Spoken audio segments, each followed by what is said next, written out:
Terus salah satu sekuritas ngasih saham buat anak gua. Sumpah? Iya, buat sebagai kado lahirnya dia. Oke, Dan wow. jadinya serius banget itu anak sekarang. Tiap kali di foto di Instagram segala macam serius banget. Karena orang banyak banget yang ngerasa kalau masih muda, ngapa-ngapain masih gampang, kemudian ya udahlah kalau misalnya mislek ya gampang lah bangun lagi gitu. Ternyata nggak segampang itu. Betul. Dan nasihat terbaik. Iya. Nasihat terbaik gue waktu gue kelas 3 SMA dan gue bingung mau ngapain, terus bokap gue masuk kamar dan dia bilang, lihat kacamata papa nggak? Nggak, bukan itu.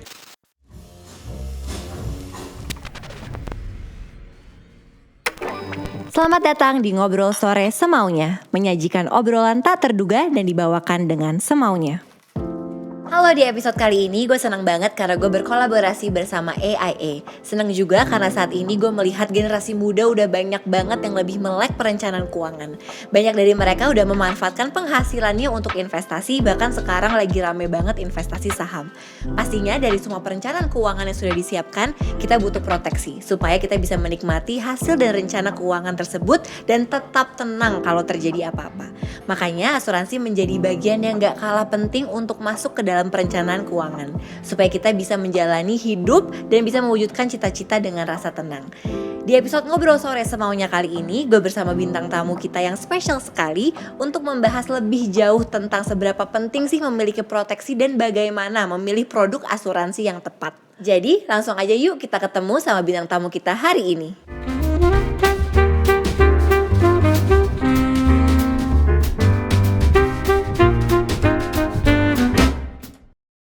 Selamat datang di Ngobrol Sore Semaunya bersama gue Putri Tanjung. Hari ini gue kedatangan tamu yang super spesial yang pasti kita bakal belajar dari mereka dan akan membahas mengenai generasi sadar investasi butuh proteksi. Langsung aja kita sambut Raditya Dika. Halo. Yang merupakan AI Campaign Ambassador dan juga host dari acara yang super bergengsi. Tanyaku terjawab sudah. Acara paling cerdas di Indonesia. Betul, Terus yang hanya ada di CXO Media. Dan juga Mbak Prita Gozi yang merupakan seorang financial expert. Hai Mbak, salam kenal nih, pertama kali kita ketemu. Yes, Kalau sama Red udah bosen. Udah bosan, Iya. betul. Apa kabar Mbak Radit? Baik, selalu baik.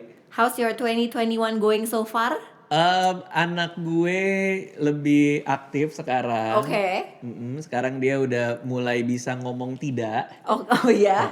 Kita kan ngajarin kalau misalnya mau pergi itu dadah. Oke. Kalau dadah berarti orangnya udah nggak ketemu dia lagi gitu, mau Iya. pergi kemana. Terus? Nah tapi kenapa sekarang setiap gue ketemu dia langsung dadahin gue. Oh iya, berarti Jadi udah nggak mau ketemu lagi. ketemu gue lagi. Papa bye-bye gitu Kenapa ya. Anda, anak saya mengusir-ngusir saya terus setiap kali saya ketemu Diajarin Anda? mamanya kayaknya. Kayaknya iya. Atau emang panggilan hati dia kali? Iya. Iya.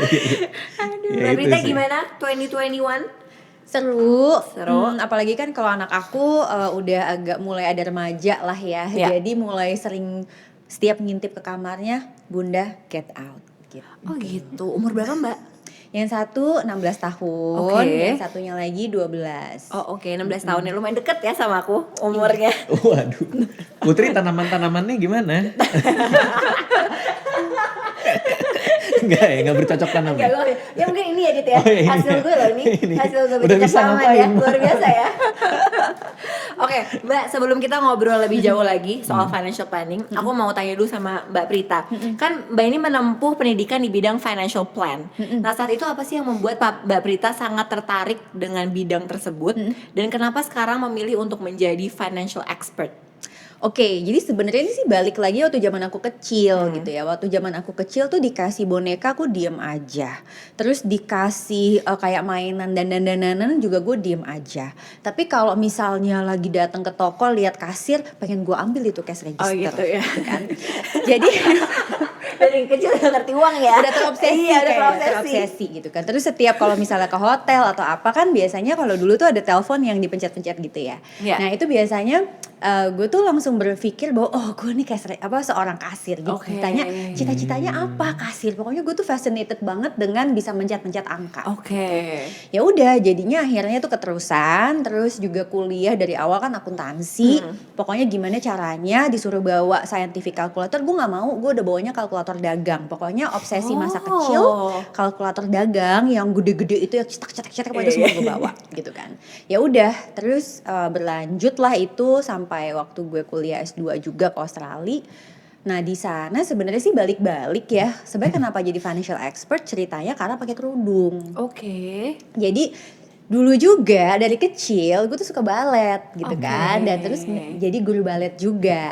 Nah pada saat akhirnya pakai kerudung gue mikir gimana ceritanya ya gue pakai kerudung tapi ngajar balet gitu kan, jadi bingung kan. Kalaupun juga nanti mau berperan di panggung, kayaknya gue cuma bisa jadi si ratu ibu tirinya Snow White karena kan dia pakai jilbab tuh hitam gitu kan, gak bisa pakai peran yang lain. Ya udahlah, akhirnya menemukan bahwa kan gue suka angka, gue suka ini, dan gue suka ngajar gitu. Ya udah, asal muasal sebenarnya dari situ, as simple as that. Waktu itu Mbak Prita jadi financial expert itu tahun berapa ya? Mulai jadi financial expert? Mulainya ya, Iya. jadi mulainya itu sebenarnya dari awalnya nulis buku. Oke. Jadi nulis buku itu tahun 2010. Oh oke, udah 2010, lama ya? udah lama. 11 years ago berarti? 11 years ago, bener. Jadi memang aku tuh bener-bener starting from zero. Oke. Dan pada saat itu ya Putri, zaman dulu tuh kan gak ada kayak sekarang ya. Maksudnya it's very easy for people kalau lo punya konten bagus. Betul. Atau apa, lo punya platform tuh banyak banget. Iya. Kalau dulu tuh kayak kepengen masuk radio, ditolak gitu kan ya, kepengen TV siapa lo gitu kan ya, ya udahlah kita bikin buku sendiri aja lah ya gitu ya. Ya udah, jadi asal muasal tuh dari situ, dan ternyata buku gue laku gitu. Mbak, tapi gue penasaran deh, waktu lo mulai di 2010, orang tuh udah mulai aware belum sih sama financial planning? Ya belum lah. Iya makanya. Belum lah. Berarti Maksudnya lo susah banget dong susah untuk banget. mengedukasi bahwa itu tuh satu yang sangat penting. Beda sama sekarang kan. Beda. Sekarang udah sangat melek. Yes, dan pada saat itu kan it's like gak ada krisis. Jadi semua Nah, itu orang itu merasa hidupnya tuh enak, Betul. nyaman.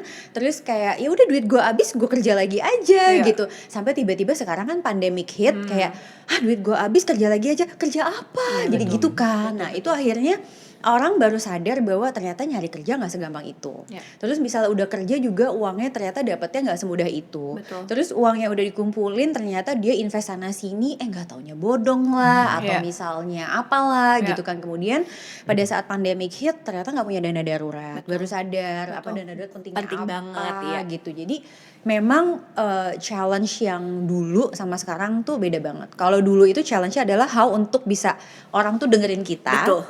Makanya dulu tuh gue suka menua-nuakan diri. Jadi Menuakan diri. jadi kalau ditanya umur berapa gue gak mau jawab gitu. Kalau sekarang kan orang Biar orang lebih denger ya. Karena kayak orang lebih bijak nih Iya, kayaknya. harus ya bijak kan, harus bijak terus pakai emas-emas gitu kan ya, bijaksana. Padahal gue sebel banget pakai berbagai aksesoris tuh gue nggak suka gitu kan. Gue tipe gitu, orang lucu yang banget santai ya. banget sebenarnya. Jadi Oke. sekarang ini I'm being myself kayak begini. Nah sekarang kayak orang gue mau naik apa aja, gue mau pakai baju apa aja gitu, orang dengerin Dengerin, gue. Kalau iya. dulu enggak, siapa lo gitu kan, lihat kayak gitu. Berarti berubah banget ya Mbak? Berubah banget. Berubah banget ya. Nah Diet, lo juga banyak yang berubah dari hidup lo semenjak kita terakhir ketemu. Iya, semenjak gue udah gak balet lagi sih. Iya betul. Udah berganti Mirip dong profesi ya. sama Prita. Dulu tuh kemarin juga banget Mbak. Iya, dia dulu kan sebenarnya kamu yang peran itu kan waktu kita jadi nutcracker, kamu jadi raja tikus. saya jadi raja tikus ya. Kebetulan saya jadi ekornya sih. Nah Diet, gimana punya anak kedua? Udah bisa apa anak keduanya? Anak kedua gue bisa apa? udah terus habis itu gimana itu mengubah hidup lo? Mengubah hidup lo gak sih apa udah biasa aja? Anak kedua gue karena mungkin karena dia dihadiahin pas lahir kan banyak kirim kado orang-orang kan. Terus salah satu sekuritas ngasih saham buat anak gue. Sumpah. Iya, buat sebagai kado lahirnya dia. Oke, Dan wow. jadinya serius banget itu anak sekarang. Tiap kali di foto di Instagram segala macam serius banget gitu. Tapi ya itu bedanya anak kedua gue sama anak pertama ya. Anak pertama tuh receh banget gitu kan. Oke. Tapi anak kedua tuh kayaknya serius banget ya. Banyak sih yang bilang anak satu sama kedua tuh bisa aja beda gitu. Mungkin kayaknya anak kedua gue ngambil sisi gue yang serius, Serius, ya. anak yang pertama ngambil sisi gue yang main-main kali. Oke. Nah, Dit kan lo juga sempat cerita waktu lo datang juga ke ngobrol sore semaunya sama Mas Dedi. Bahwa lo kan sudah merencanakan lo pingin pensiun muda. Pengen Ya kan, dan lo juga udah menyiapkan dana sekolah anak lo sampai kuliah, ya kan, dari sekarang. Nah, ceritain dong turning point lo melek banget soal pentingnya financial planning dan gimana lo mempersiapkan itu semua. Iya, karena kalau gue pribadi karena gue dulu ditakut-takutin banyak orang, karena gue ditakut-takutin bahwa lo jadi penulis, nanti kalau udah nggak bisa nulis buku, gimana hidup lo? Lo jadi di entertainment, kan orang kan ngira gue di entertainment tuh, jadi penulis apa segala macam. Nanti tuanya gimana kalau udah dalam tanda kutip nggak laku lagi gitu? Apalagi pas zaman-zaman gue mulai itu ada apa ya? Ada semacam pendapat, ada yang bilang bahwa kalau udah kawin biasanya artis udah nggak laku kayak gitu. Nanti lo gimana kalau udah kawin, lo nggak bisa kemana-mana gitu, nggak bisa di TV dan lain-lain. Jadi ketakutan-ketakutan itu yang ngebuat gue harus mempersiapkan sesuatu di masa depan gitu. Dan makanya kalau perjalanan investasi gue, perjalanan financial planning gue adalah untuk mengamankan kehidupan gue di masa depan nanti gitu. Dengan mengorbankan yang sekarang mungkin kita harus uang nggak bisa kita beli apapun yang kita mau gitu sih Kak. Dit, kita kan juga tadi lo bilang juga kita kan nggak pernah tahu ya Dit apa yang terjadi di hidup kita, apalagi di tahun 2020 ini kan tiba-tiba ada pandemi dan segala macam ya. Pembelajaran apa sih Dit yang lo dapat dari masa pandemi ini, terutama tentang persiapan keuangan? Ya pasti dana darurat tuh jadi penting banget. Betul. Itu udah kita nggak boleh miss di situ gitu. Kalau banyak banget, karena gue ngeliat kiri kanan tuh ada yang pandemi sampai sebulan baru sebulan 2 bulan aja udah nggak punya uang sama sekali gitu. Padahal dan teman-teman gue juga banyak yang bilang seandainya gue tahu bahwa punya dana darurat tuh penting gitu kan. Gue mungkin nggak main foya-foya ini foya-foya itu gitu loh. Dan itu yang pembelajaran paling utama buat gue, terutama karena banyak dengar kiri kanan adalah soal dana darurat tadi sih gitu. Mbak Brita, kalau misalkan ketemu banyak orang gitu ya, apa sih yang biasanya orang pembelajaran mereka tentang pentingnya financial planning di masa pandemi ini apa sih? Pertama, pentingnya punya rencana. Karena orang banyak banget yang ngerasa kalau masih muda, ngapa-ngapain masih gampang. Kemudian ya udahlah kalau misalnya mislok ya gampang lah bangun lagi gitu. Ternyata nggak segampang itu. Betul. Terus yang kedua dana darurat lah pastinya. Yang ketiga sebenarnya adalah ini, orang yang gampang banget ngambil pinjaman gitu kan. Iya, betul. Nah nggak taunya income-nya nggak sustain. Nah itu kan yang akhirnya mereka kelabakan. Karena mereka berpikir selama ini is very easy to get a job, to get income. Nah udah gampang. Terus yang terakhir, ini orang banyak banget yang nggak punya kayak perlindungan gitu kan. Karena kan anyway orang mikirnya gini, gampang lah ada tabungan. Ya berarti kamu makan tabungan, makan investasi dong setiap terjadi sesuatu. Dan sayangnya kan pandemi sekarang kan pandemi kesehatan ya. Jadi it's like lu tuh bener-bener gak tahu gitu kan. Misalnya ada orang yang sebelumnya sehat tiba-tiba sakit. Betul. Terus yang sebelumnya gimana tiba-tiba apa. Dan pada saat itu banyak banget yang orang tuh gak bisa control. Intinya tuh gini ya, gue sebagai financial planner ya Put ya, sekarang tuh gue sebenarnya kayak bener-bener disuruh untuk aduh pasrah. Tapi gue mesti punya shield gitu loh. Karena sebagai financial planner itu sebenarnya yang paling gue gak suka adalah tidak mengetahui masa depan. Gue tuh tipe orang ya kalau nonton film aja harus tahu spoilernya dulu. Gue nggak mau. Iya, gue nggak mau nonton. Tahu gitu ya. Jadi gue nggak mau nonton film kalau gue nggak tahu ujungnya. Punya ujungnya gue bakal apa nih? Senang apa ini gitu kan? Jadi lagi pandemi gini itu adalah buat orang-orang kayak gue itu stres banget. Karena lo nggak tahu ujungnya kan? Nggak tahu ujungnya gitu kan. Benar-benar nggak tahu. Nah pada saat nggak tahu ujungnya, ya udahlah. At least gue siap-siap gitu loh. Jadi sebenarnya itu sih financial plan menurut gue buat kita-kita di masa pandemi. Gue juga melihat sebenarnya kan sebetulnya asuransi itu juga adalah bentuk cinta ya buat diri kita sendiri karena kayak keluarga dan segala macam. Karena ketika terjadi apa-apa, jangan sampai kita juga membebani financial keluarga kita juga gitu ya. Nah, Mbak, kalau dari Mbak Prita sendiri sebagai financial planner, menurut lo seberapa penting sih kita perlu memiliki asuransi sebagai bagian dari perencanaan keuangan kita? Penting banget. Jadi gue ngebaratin ya, orang kalau misalnya punya perjalanan kehidupan, financial journey itu kayak kita tuh dari satu tempat, kemudian kita mau jalan nih ke tempat lain. Kan kita kan jalan ke tempat lain tuh biasanya kita pakai kendaraan ya. Kendaraan kan bisa pilih, ada orang yang sukanya naik motor, ada orang yang suka naik mobil, ada yang pilih naik kereta dan lain-lain. Kendaraan itu sebenarnya adalah investasi kita. Jadi gimana bantu kita dari satu titik mencapai ke tujuan kita. Nah pastinya pada saat kita naik mobil let's say, kan orang nekat banget ya kalau nggak bawa ban serep. Belum tentu ban serepnya dipakai.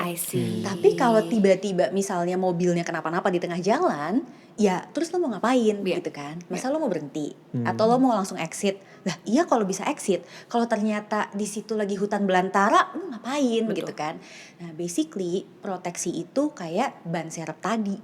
Jadi kalau emang ternyata nyampe semuanya aman, lo nggak Iya. pakai ban serep, ya lo mesti happy. Betul. Bukannya malah kayak, ih sebel banget nih ban serepnya nggak kepake. Iya. Ya kalau emang nggak perlu dipakai, kenapa mesti Betul. sebel kan Iya. gitu. Nah, sedangkan si mobil atau kendaraan kita itu adalah yang selalu ngebantu kita. That's Betul. why kenapa aku tuh ngeliatnya ya, orang itu cuman suka banget investasi, tapi nggak suka proteksi. Karena dia mau mikirnya adalah pokoknya mana yang bisa bikin dia nyampe. Dia nggak pernah mikir mana yang bisa bikin dia nggak nyampe karena terjadi hal-hal yang nggak diinginkan.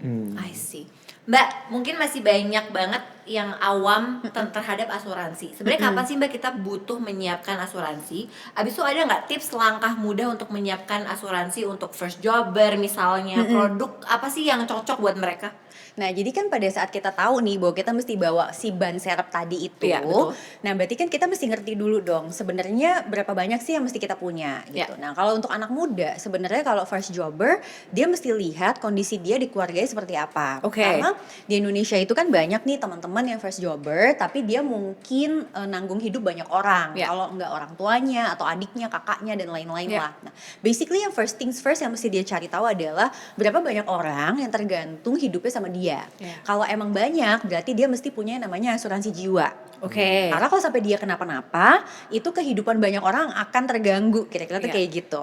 Nah, kemudian yang kedua, baru dia mesti sadar sama kesehatan diri dia masing-masing. Itu Oke. namanya asuransi kesehatan. Iya. Jadi basically kalau untuk first jobber, menurut aku Dua dua itu asuransi ya. itu tuh yang penting banget. Oke, Mbak, saat ini kan banyak orang yang memiliki asuransi dengan tujuan sebagai investasi. Nah, menurut Mbak Prita, apakah itu apa sih sebenarnya tepat nggak sih memilih asuransi sebagai investasi?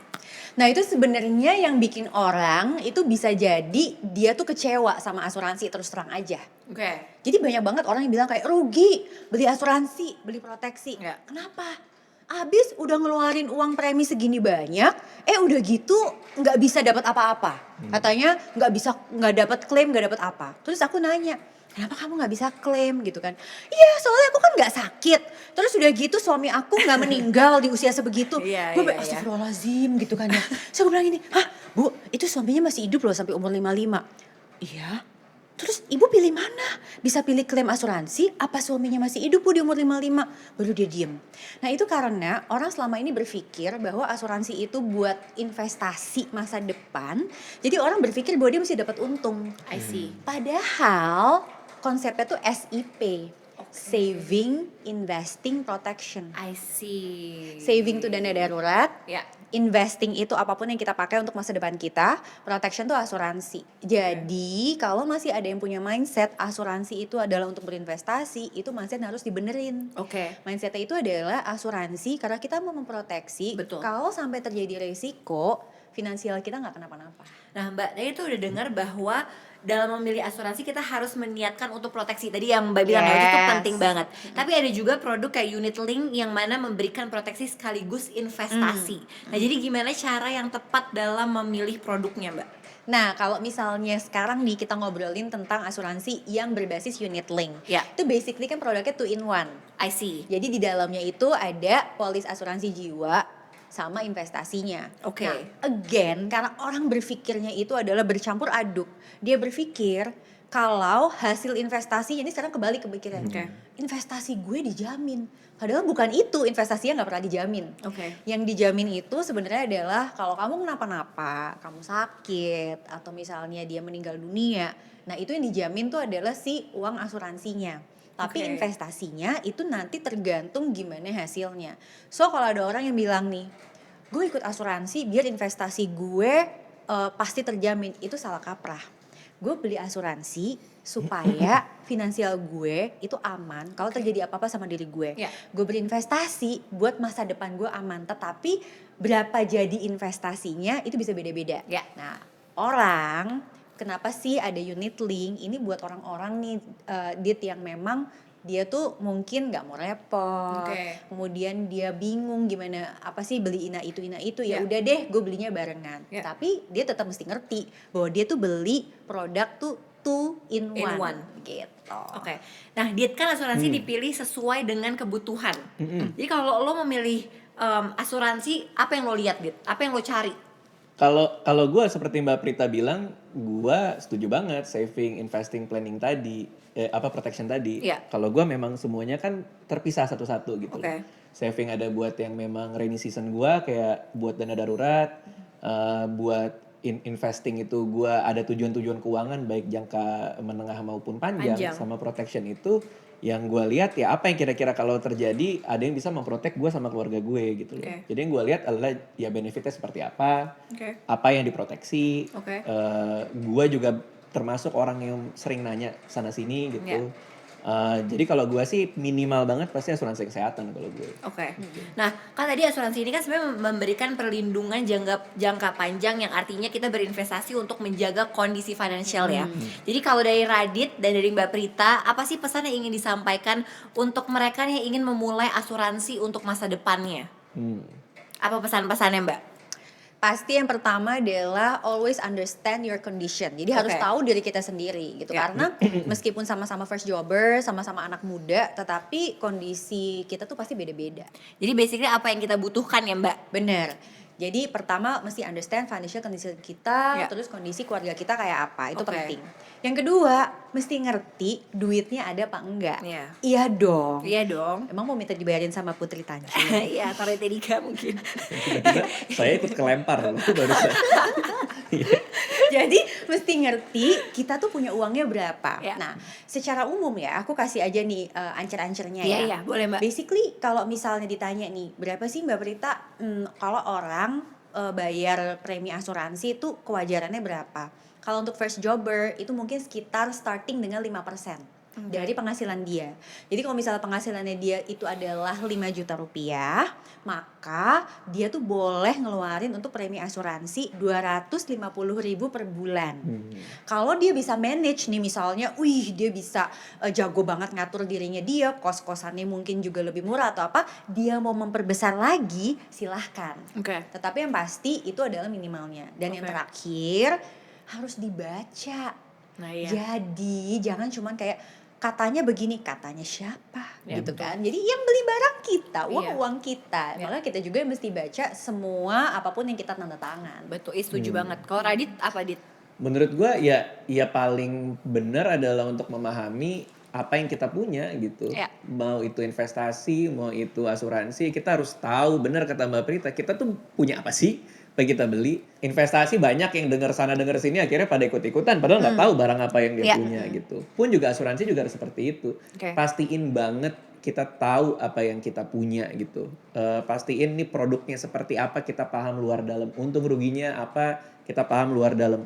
Dan gak cuman di tempat kita beli asuransi ya, tapi kita juga harus tanya yang lain juga gitu di luar sana. Orang-orang yang udah pernah tuh seperti apa gitu. Pendapat orang lain penting ya? Iya, pendapat orang lain juga penting gitu. Kalau nggak ngerti, kita tanya. Kalau kita nggak paham, kita coba belajar gitu. Jadi jangan asal terima tanda tangan hanya karena kata ini, kata itu. Karena menurut gue banyak banget orang yang ya itu main investasi, main ambil proteksi, tapi dia nggak benar-benar paham sebenarnya apa gitu. Itu sih kalau dari gue pribadi. Jadi harus paham, harus tahu maunya apa dan harus tahu punyanya apa ya. Karena paling penting adalah uang kita tanggung jawab kita sendiri kan. Setuju. Yang kita yang ngeluarin, kita yang harus bertanggung jawab juga. Sebelum kita berakhir, kita main game dulu. Karena kalau dia ngobrol sore semaunya, kalau serius-serius doang kayak nggak komplit gitu ya. Kita harus main game dulu. Jadi gamenya adalah melanjutkan kalimat yang gue sampaikan. Jadi ini adalah jawab semaunya. Jadi harus jawab cepat ya Mbak. Harus jawab cepat. Lu jangan baca dong Dit. Oh iya, oke. Kan gak seru dong. Enggak, gue gak baca, gue ngeliatin karpet gue. Kok nyontek sih jadi Karpetnya warna apa ya? Jadi harus jawab cepat ya. Harus jawab cepat, gak boleh mikir, oke? Protes nih gue, pokoknya gue menang ya. Dia udah nyontek. Ini bukan kompetisi Mbak. Bukan kompetisi. Gue gak kompetitif soalnya. Sama-sama. Tiba-tiba gue harus menang. Oke, kita mulai game jawab semaunya. Oke. Siap? Siap. Oke. Ketika bangun pagi, hal apa yang langsung saya pikirkan? Mbak Prita? Pegang tangan suami. Oke. Pegang tangan suami. Apa yang lo pikirkan pertama kali bangun? Pertama kali bangun? Iya, apa yang lo pikirkan? Handphone di mana? Oke. Waktu kecil, hal apa yang paling memalukan atau unik yang pernah gue alami? Mbak Prita? Gue pernah salah pakai baju ke sekolahan. Terus diketawain satu sekolah, sedih banget. Umur berapa Mbak? SD. Lu salah pakai baju apa? Jadi mama gue lupa gitu kan. Sedih banget. Salah seragam. Salah seragam. Terus gue gue tuh orangnya kan karena kompetitif ya, gak mau sampai disetrap guru. Jadi gue tuh malu banget ditaruh di depan gitu. SD. Baru tuh ditaruh di depan. Iya, kan biasa disetrap Iya, orang iya, salah iya, sendiri gitu. Jadi bener-bener saat itu ya, heran deh, biasanya kan paling ada 2 anak, 3 anak yang salah baju Iya. ya. Lo sendiri. Kenapa cuma gue sendiri hari itu? Ya, dan buat anak SD itu pasti lumayan gak enak sih. Iyalah, Karena anak SD kan pastilah. dilihat orang kan lumayan Apalagi penting kan. Mbak Prita kompetitif dari kecil. Oh, memorable banget. Kalau nggak salah yang ngetahuin kepala sekolah juga ya waktu itu. Oh, satu kelas ya lo ya. Dit. Saya satu kelas ya. Kebetulan saya guru BP-nya saat Oh, itu. luar biasa. Dit, lo apa Dit? Apa ya hal yang paling memalukan? Nembak cewek di kantin pas SD terus ditolak di depan banyak orang. Oh, sedih banget. Sedih banget. Lo ngapain waktu itu, gimana cara lo nembaknya? Nembak aja. Kamu mau nggak pacaran sama aku? Terus dia bilang najis lu dia bilang. Aduh yo. Sedih Sumpah banget. bener itu yang dia bilang. Sedih. Iya. Tapi gak apa-apa lah. Nggak apa-apa abis itu Iyalah. nangis aja. Oke, orang nggak banyak yang tahu kalau gue itu orangnya, Mbak Prita.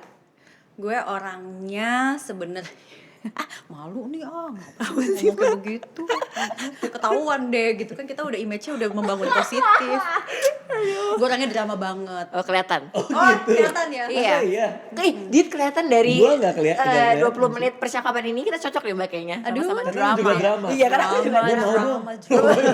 Kenapa gua mau? Iya, iya. Oh, oke. Drama banget sampai anak gue bilang gini, aduh bunda, you're too dramatic katanya. Ya Yang cewek yang cowok? ampun. Sampai yang cewek lah ngomong kayak begitu. Kalau yang cowok mah anak gue udah kayak, Aduh, gitu ya. udah. Kalau lo Dit, Apa tadi pertanyaan? orang nggak banyak tahu kalau gue. Kalau gua pemalas. Lo pemalas. Gue pemalas banget, iya. Gue suka malas mikir. Oh, lo suka harus mikir. Iya, kayaknya jawaban ini males gue jawab. Oh iya. Makasih loh. Oke, saya paling bete kalau menghadapi situasi seperti Kalau gue lagi ngantri terus gue diserobot orang. Oh iya sih, Ih, bete sih. kok hampir sama gue Lo apa? jawabnya ya. Lo apa? Sama persis. Gue paling males kalau lagi ngantri diserobot orang. Dan lebih malesnya lagi, gue pernah yang ngantri nyerobot gue. Terus pas gue tegor, Marah-marah dia. dia minta foto kan. Iya, nyambelin banget. Jadi gue nggak bisa marah kan. Terus Bu gitu. Terus dia ngeliat gitu. Mas saya foto dulu gitu. Jadi senyum juga kan gue kan ya. Jadi bingung gitu. Ya itu Oke. males sih males. Next question. Kalau nggak ikutan jawab, Alah. kenapa? Tadi apa pertanyaannya? Lo paling males kalau Berada orang di situasi. berada di situasi. Ketemu sama orang sombong. Oh gitu. Iya. Gitu, oke. Siapa Next tuh? ya. Udah lah, Dit. Lo Dit. Enggak lah, canda. Oke, teman-teman gue bilang kalau gue adalah orang yang Ya pinter ngatur. bisa ngatur. Orang yang penyendiri kayaknya sih. Oke, gue jawab deh, perfeksionis. Emang iya. Iya. Oh iya. Oh gimana Dit udah kerja bareng sama gue Iya kayaknya ya. 5 tahun. Kayaknya sih gitu sih. Oke. Next. Gue terima aja deh. Bilang apa ya? Nah ini gue suka banget kali ini. Gue merasa feel alive saat Feel alive saat dengerin musik. Oh oke. Gue feel live. Apa gimana Mbak Menyenangkan Prita? ya? Dengerin musik menyenangkan gak sih? Nah itu dia Mbak Prita. Aku tuh diprotes sama Anissa segala macam karena aku nggak suka musik disetel di rumah. Oh kenapa? Suka di setel di mana? Nggak suka. Hah? Di Alfamart nggak tahu. Tadi gue bilang gak suka Ya dimanapun maksudnya kayak ada musik tuh gue nggak suka gitu. Kenapa sih? Nggak tahu, gue nyetir mobil aja sampai mobilku dibilang mobil bisu sama teman-teman sama. Apa lo lebih suka denger berita gitu kalau di mobil? Enggak juga ya, lo gak suka berita. dengar apa-apa? Maksudnya? Lo gak suka dengar apa-apa? Radio gitu suka atau berita? Radio juga enggak sih. Iya, dibilang mobil yang diem aja gitu maksudnya tadi. Tapi what's your favorite song? Lagu favorit apa ya? Nggak tahu yang kalau sekarang yang baru-baru apa sih? Ya Jangan lah yang lo emang suka apa? Genre gitu. Gue sih suka jazz sih. Oh suka aja. Karena gue agak old school jiwanya. Iya. Oke, nasihat Gue terbaik. belum jawab. Tadi kan pertanyaannya apa tadi? Kan gue belum jawab tadi pertanyaannya. Feel Gue alive. merasa alive Saat gue menulis. saat lo menulis. Gue suka menulis. Oke. Nasihat terbaik yang pernah orang belikan ke gue apa Mbak Prita? Ya harus cukup. Jadi apapun ngerasa cukup, bersyukur udah gitu. Karena kayak gue drama banget gitu. Jadi kayak dianggap Gak cukup gitu ya? gue gini kayak hidup gue tuh kayak yang paling merana gitu ya. Gue merasa kayak hidup gue paling merana gitu. Terus biasanya nanti Suami gue sih udah paling sering banget, aduh dasarnya dia bilang gitu, Miss Drama Queen, dia selalu bilangnya kayak begitu gitu. Jadi dia selalu bilang kalau nggak usah lihat orang lain buat menjadi bahagia, atau nggak usah lihat kayak misalnya gini, kayak orang banyak yang bilang kan lihat ke bawah biar lo bahagia, ngapain mesti lihat ke bawah gitu, biasanya just look at yourself and be happy gitu, dia bilang kayak gitu. Wah itu bener banget sih. Bagus. Terus lo apa, Dit? Nasihat terbaik. Iya.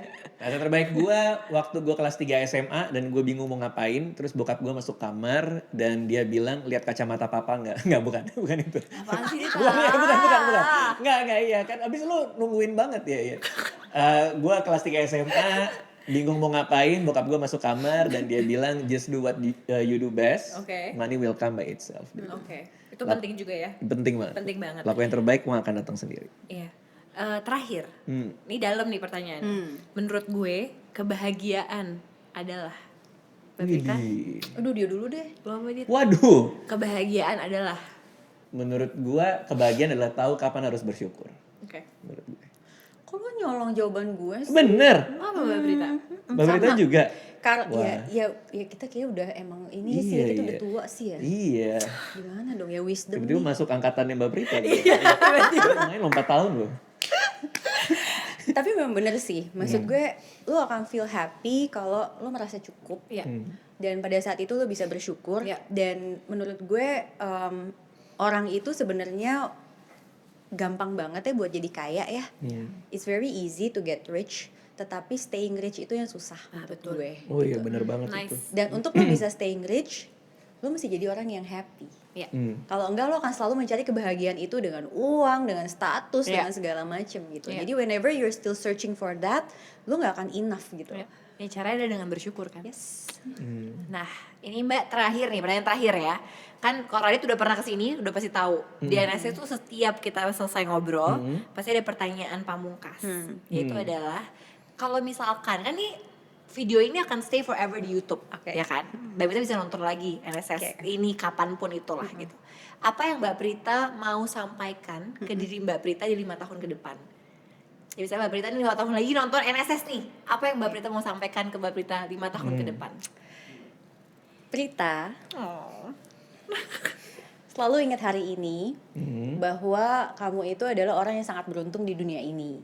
Jadi apapun yang kamu hadapi di depan nanti, semua itu hanyalah sebuah ujian yang pasti juga akan berlalu. So enjoy whatever you are, jangan pernah menyesal, jangan pernah jadi miss after the fact, harus selalu looking forward dan harus selalu bersyukur. Dan Prita, kamu harus jadi orang yang sabar dalam menghadapi segala ujian. Sabar itu bukan berarti diem, tetapi terus berjuang semaksimal mungkin. Wah, bagus. Oh, Dit, lo apa, Dit? 5 tahun ke depan. Yang lagi nonton nih, gue 5 tahun ke depan Iya, ya. misalnya 5 tahun lagi lo nonton. Lo mau Oke. sampein apa ke Radit? Radit, jangan lupa like, komen, dan subscribe. Kan siapa tahu gue Iya, benar, belum, betul. Jadi like, comment, subscribe. Nggak, paling yang mau gue sampaikan adalah seharusnya pandemi udah kelar ya. Ya, insya Allah. Iya. Amin. Amin. Jadi 5 tahun, diri gue 5 tahun yang di depan jangan lupa bersenang-senang. Udah itu aja. Oke. Terima kasih banyak Mbak Prita, terima kasih banyak Radit. Oke, thank you. Main-main lagi. Terima kasih teman-teman yang sudah nonton. Jangan lupa untuk terus nonton Ngobrol Sore Semaunya hanya di YouTube CXO Media setiap hari Kamis jam 6 sore, dan jangan lupa untuk dengerin full versionnya di Spotify. Bye bye.